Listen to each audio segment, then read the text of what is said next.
Hey, everybody. Thank you for tuning in to the Stuff I Heard podcast. I'm your host, Josh Beek, and I have a special guest today. This is Victor Webster. Say hey, Vic. Hey, how are y'all? So, Vic and I went to high school together, and I'm really inspired by Vic in a lot of ways because he's sort of been finding his own path and following his own passion for quite a while. But in particular, last year, him and was it you and a friend started a business? One friend. Okay, so y'all started a business, Sweet Grass Vodka, which I happen to have a bottle of here, by the way, if you guys can see that. I'm going to put it on a closer up picture on everything whenever you guys see this. Um, you were starting a vodka company, and then coronavirus hit, and suddenly it's like, oh crap, we can't do our big fun thing we were going to do and follow this whole passion. And then suddenly, like, me as just, someone who is watching from the outside, I go, well, holy crap, what's going to happen? And then suddenly I see a post by you guys saying, listen, we realize that a lot of hospitals are in need right now of some hand sanitizer. We've decided to change over our production line and we're just going to make hand sanitizer and whatever you need, reach out to us and we'll try to help you out. Right. We so yeah, that's exactly how it happened. We realized there was a shortage of hand sanitizer and we thought to ourselves, well, hey, we can make hand sanitizer. Yeah. We've changed what we're putting into our distillery. Just make the hand sanitizer. The hardest thing was finding the bottles. Yeah. So, most of those bottles that you see in the grocery store or Walgreens, they're coming from China. So that was the problem we had, is trying to find some that were already here. And so when we did, we decided to donate thousands of bottles to hospitals, first responders, being fire department, EMS, police officers. So, yep, that's what we did. So we had to put vodka production on hold, and then so we did that for a few months, and then after we realized we were absolutely going broke and we had to start making vodka again, uh, we started switching back. Wow. So yeah, That's incredible. I mean, because I can only imagine the amount of time, effort, and money it takes to get a brand started with alcohol. I mean, because I'm sure you have to have like approval from the FDA and all Mhm. kinds of stuff. People saying, yes, you're being safe. Yes, people can consume this. There's a lot of time and money and energy tied up into that. And then suddenly go, hey, listen, like we're in a unique position to help people out and we're local. Let's do this. But it also, right away, you go, we're going to hemorrhage money for a long time in this venture that we were hoping to make money on. Now we're going to hemorrhage money and it's going to suck, but it's the right thing to do. And, if nobody said it out loud, I want to commend you guys on that because, I mean, that is a huge undertaking to do. I mean, it was, I think the coolest part about that was when I would go to deliver cases to McLeod or wherever it was, just the feeling of gratitude you get yeah. from those people, because at the time we didn't know how bad this was going to be, how long we were going to be without hand sanitizer. So Well, it though, was a big deal. yeah, there was a Yeah. lot of unanswered questions at the Yeah. time about how this was transferred, what the dangers were. Everybody was super paranoid. Hmm. Suddenly, everybody was like, do I have to wear a mask indoors? I mean, all these questions that we didn't have at the time. But then, like, our supply of things went away because we were getting stuff from China, Hmm. and suddenly it wasn't available. And I mean, I made that comment about toilet paper. If there's anybody in the United States that wants to start making toilet paper, hey, listen, this is your opportunity Yeah, because for sure. it went away for a while and people were freaking out. But Yeah. something like hand sanitizer that you feel like is necessary to be safe, especially in the medical field or first responders field, Hmm. you know, it I'm sure that they were so thankful to have that in their possession. But also, it had to, like you said, it felt good to provide, to be in a position to provide. Um, but I mean, now you're able to roll out your brand. I know that you said that you had a special event scheduled for the Yorktown in Charleston that I guess had some trouble. Yeah, that was the New Year's Eve ball. We were one of the small sponsors for that, and like the day before, the mayor's office in Mount Pleasant canceled it. So yeah, that was disappointing. But we're rolling out now. We've got several events that we have planned at restaurants that serve our vodka. Victor's next Thursday, March 25th. We're having a launch party there. We've had parties at a couple of places, launch parties in Charleston, and we'll have parties and promote other restaurants that start carrying our brand. Good. So, yeah, it was really disappointing. The aircraft carrier, the New Year's Eve ball, that was disappointing. But there's so many more opportunities to do fun stuff like that, and that's what I love about this business is being able to sponsor cool events. Yeah. Golf tournaments, sporting events. Anything of that nature. I think is just makes it a really fun business. Yeah. So Yeah. That's really cool. I mean, I'm tickled over your success, and I like to promote the positive. And if anybody in this area or listening to this wants to check it out, go to your local distributor and say, hey, do you guys carry sweetgrass vodka? And if they don't, ask them, say, hey, can you get it? I know it's down in Charleston, South Carolina. Is there any way you can get it here? It's worth a try, and then you get to support a good local business. and Mickey Finn's and A&S Liquors has it in Florence locally. So Yeah. um, That's where I found mine yesterday. Is at Mickey Finn's. They had it on sale for like 22 something. I was like, yay! that was kind of our game plan. When Jared and I decided to start this business, we wanted to create a vodka that was high quality. So we basically, just researched what is the highest quality vodkas, and it's potato based. Yeah. Most of your Russian, Polish vodkas, which are some of the world's best, are mostly potato based. So we decided to do that, and then it's more expensive to make because it's the highest quality, but we kept it at a Tito's price point. And so we felt like that would be the way to go, is to lose some margin up front and gain volume, because once they try it, they'll see that it's a smoother vodka than a Tito's.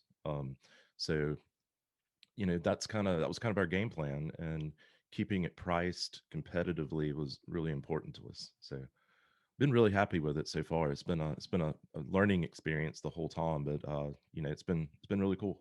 So how long was it like from concept to dreaming up the idea of I think I want to start a vodka company to actually getting like production started or getting like even the name? I mean, So did it come right away or was it like what the story behind that is, my partner and I, Jared, were at the Dinghy. It's a restaurant on Isle Palms, a little hole in the wall, one of our favorite little spots to hang out. And beer one, we decided we were going to start a business together. By beer six, we had all this figured out, and the whole business plan written out on cocktail napkins.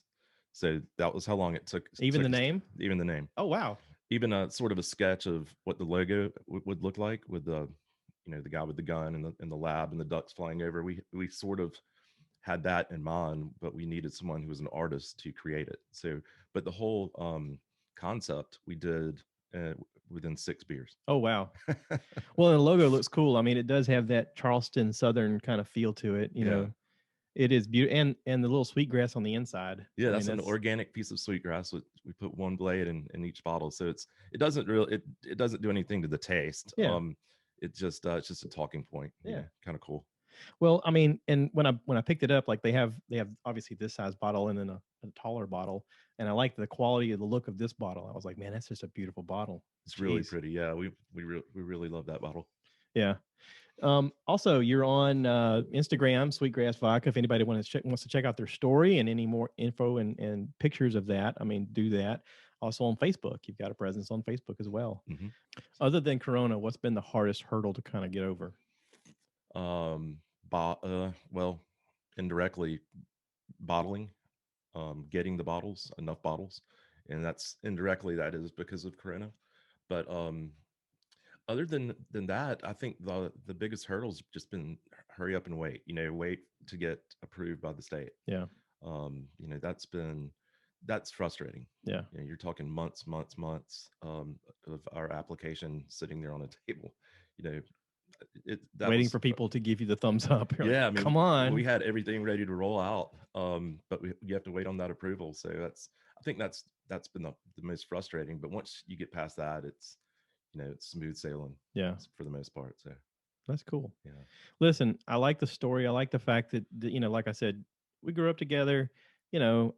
Who would have thought when we were young that you'd have a vodka company? I mean, No. is there any part of your youth where you're like, I'm going to own some businesses when I get older? I mean, it is amazing to see how we grow as individuals, as you get older.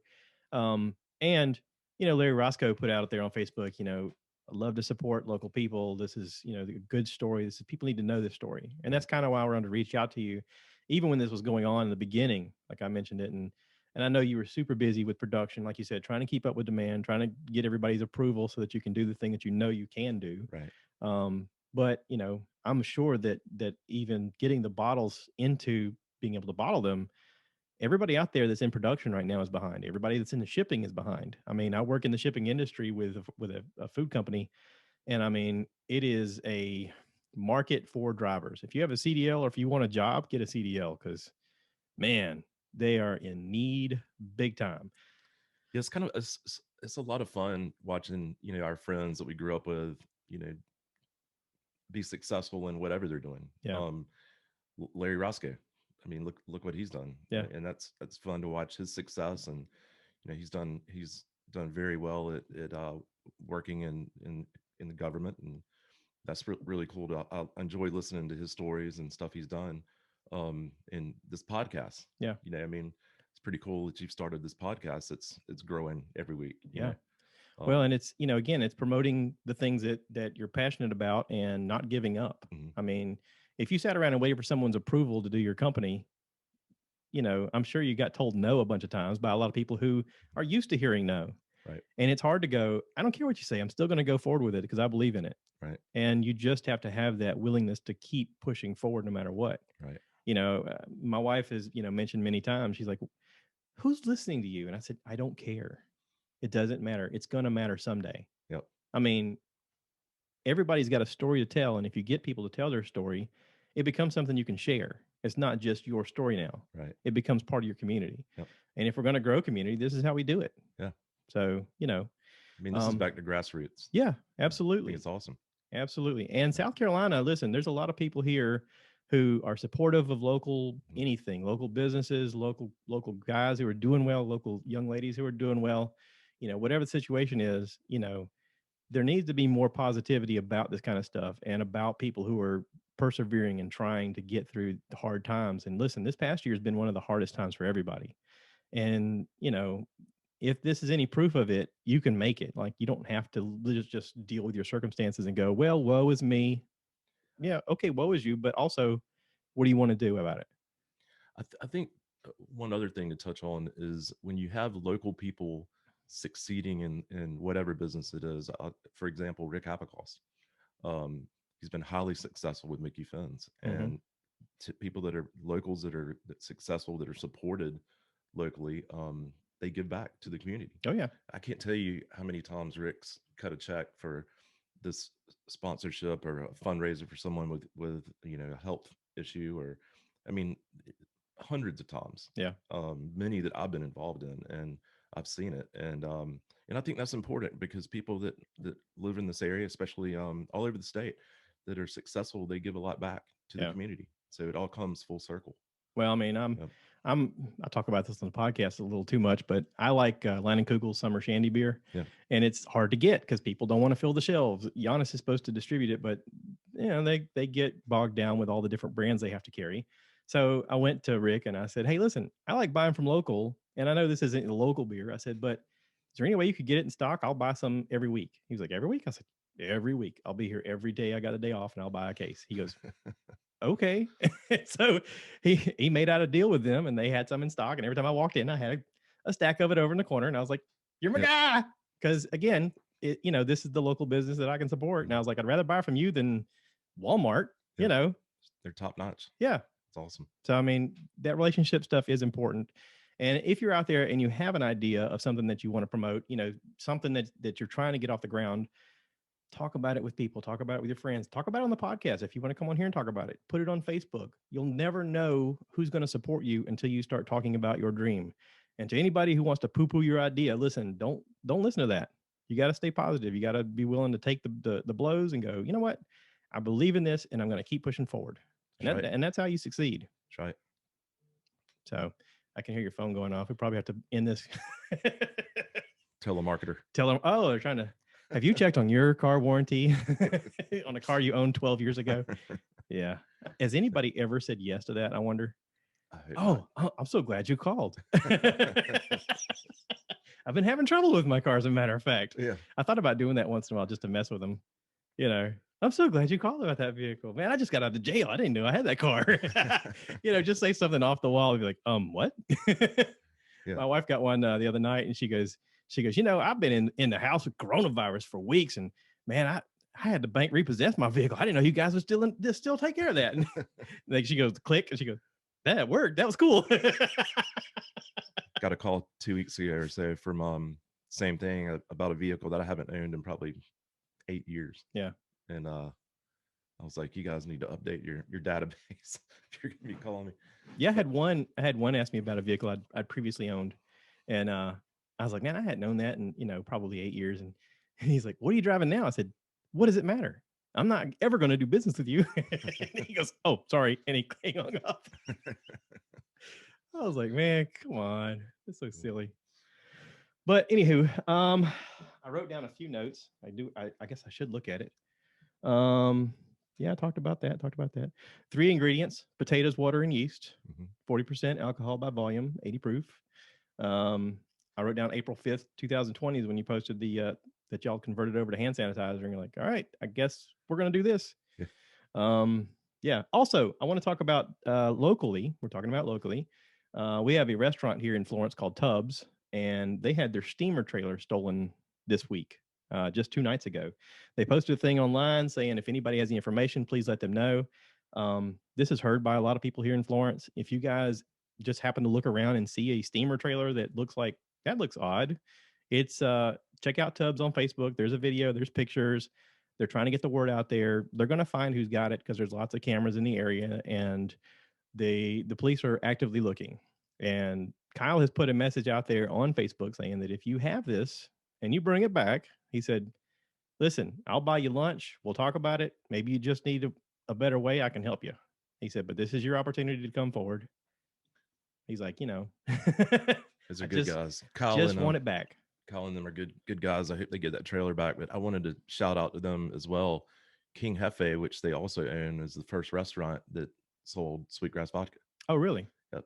And I didn't even know I was in there. I was in there eating their amazing sushi. Yeah. Which is awesome. Yes. And I look up at the bar, and there's a bottle of sweetgrass vodka. I was like, no way. Yeah. Awesome. And so they were our very first, and not just in Florence, they were our first restaurant in South Carolina. Well, they love to promote anything that's positive, and I'm sure they saw your messages online and were like, listen, why don't we carry this? Let's go ahead and make the jump. I mean, they're really doing amazing things down there at King Hefe.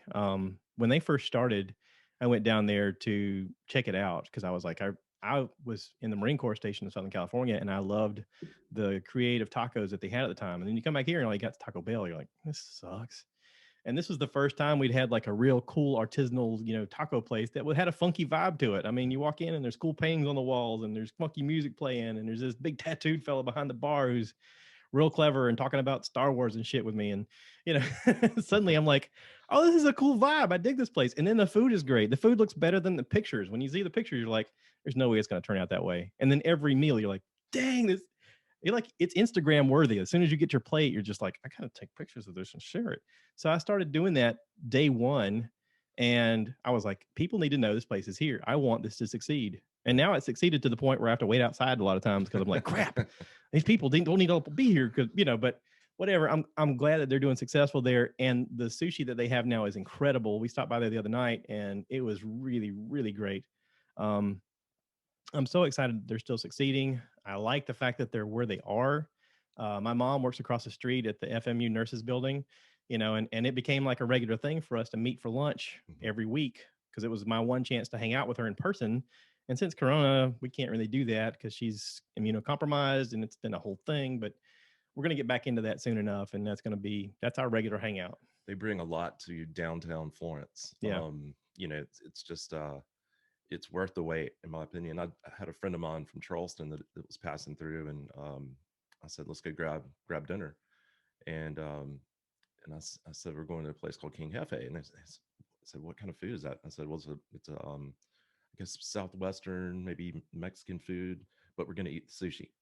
And he goes, Victor, this typical Florence, you're taking me to eat sushi at a Mexican restaurant. And I said, it's not what you, it's Yeah. not what it seems. Trust me. We got in there and he said, same thing. This is some of the best sushi I've ever had. Yeah. And it is really that good. Well, and with Town Hall down there and Victor's and King Cafe and the dispensary and the jazz bar, all of that stuff is really bringing a lot of activity down there and a lot of people down there supporting some of these local businesses. Some of these people doing great things. I really hope the jazz bar opens up again. Their building is like a shotgun building. It's very tight on the inside. And I'm sure with coronavirus, they can't really do what they were doing before. I'm hoping that they get back up and running again. But really great restaurants in that area.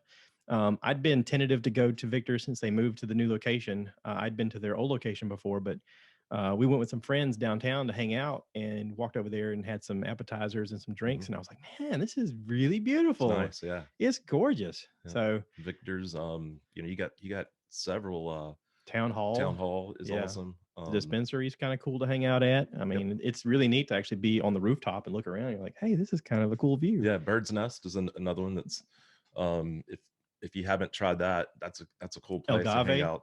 Yep. Yeah, exactly. Lots of good little restaurants down there. I mean, it's really great. And I'm glad all that stuff's happening like it is. I mean, because for a long time, that was an area that nobody wanted to go into because it was like where Florence used to be happening. And then it just sort of got abandoned for a long time. And I don't know if you guys had anything to do with renovating some of that. I saw some pictures online of, renovations happening. And I was like, I wonder if Victor's part of the renovation. I bought 3 or 4 buildings, I guess 10 years ago or so. And we did for that reason. You gutted them out, just to be a part of that whole revitalization effort. I've sold all but one. So, it's beautiful when you go into King Cafe and you see that exposed beam and you can see where the new parts are and where the old parts are and how they've renovated it. And it's just gorgeous. I mean, it's just, you can't replicate the character of a historic building like that. I mean, it's just amazing. So we've got a lot of nice structures downtown, good bones, and I'm glad people are buying and renovating, not tearing down. Yeah. So but yeah, once you renovate those buildings, especially with the exposed beams, I mean, it's beautiful. Well, and I guess because of talking about it on the podcast and on the YouTube channel, I've had people that live outside the area come to the area and be like, hey, I was coming through your area and I just happened to hear you talk about this place. And I Googled it and I went there and it was really great. And I was like, that's great. I think people don't realize there's a lot of folks that come and spend the night at Hotel Florence, at the Hyatt Place downtown. And that's another fun thing about going to some of these restaurants.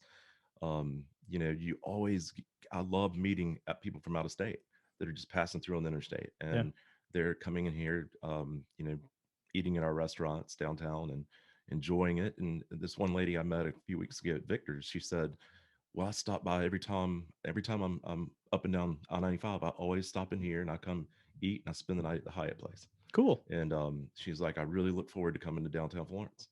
And I mean, that just kind of gave me the chills because, when you and I were growing up, downtown Florence was a ghost town. Yeah. And now it's thriving. Well, for the longest time, all we had as options were like chain restaurants to eat at. Applebee's. I mean, we had Applebee's and we had Apple Annie's was kind of our like local hangout. And then Redbone was the next local hangout. And then it was nothing for a long time. And like you said, we live in such an area that's like it is a halfway point between New York and Miami. It's a halfway point for a lot of things. I mean, if you're going to Myrtle Beach, chances are you're going to travel through Florence. I mean, stop in, grab a bite, say hello, say, hey man, I've heard you guys on the podcast. We want to try this place out. Yep. A lot of good places to eat in this town. Yeah. So, I think a lot of good things are happening for us too. I mean, we got a lot of businesses that moved to the area. Otis Elevator has been huge. You name it. I mean, we're getting a Buc-ee's on exit 170. Yeah. I don't know if you know about Buc-ee's, but it's the biggest truck stop in the world. Yeah. I watched a video yesterday on YouTube with this guy who spent all day eating at Buc-ee's, like breakfast, lunch, and dinner. And I'm looking at his channel. I'm like, this guy flew from Toronto to go to Buc-ee's and spend the day eating. And I was like, what? And I thought, who watches a video like this? And I went, oh, I'm the guy watching the video. And apparently so is 170,000 other people. I'm like, oh, crap. But awesome. He spent the whole day eating at Buc-ee's. And I got a friend that I went to high school with, Greg Steele. He's a nurse practitioner down in Albany, Georgia. And he came up to visit recently and he stopped in Warner Robins and I guess they have a Buc-ee's there. And he brought me all kind of Buc-ee's like gifts. He's like, here, you need to try these. And I was like, what's going on? He's like, you don't know? Oh, it's about to happen. It's going to change your life. And I was like, we're getting one of these up here. He goes, I got a new reason to move back to Florence. I was like, okay, try to work that over with your wife. See how that goes. But yeah, so anyway, let's wrap this up because I know you're busy and, we've gone about 30 minutes. That's about normal. Okay. So if you want to do these again, anytime, you're always invited. Anytime you want to promote something or talk about it, open invitation. Okay, I appreciate it. You don't have to talk about the brand. Next time we can talk about Star Wars or ghosts or fucking bullshit. Who cares? All right. Well, I appreciate you having me. Yeah, man. Yeah, it's awesome. Everybody check out Sweetgrass Vodka. Check them out online. If you don't have them in your local area, go to your local distributor and say, hey, how about you guys start bringing some of this in? I want to try it. You never know. Might be the best thing you ever had. If you're out there listening and you want to listen to more, please rate, review, subscribe, share with your friends. And I always end this by saying, cue the cow. Give me more likes. Give me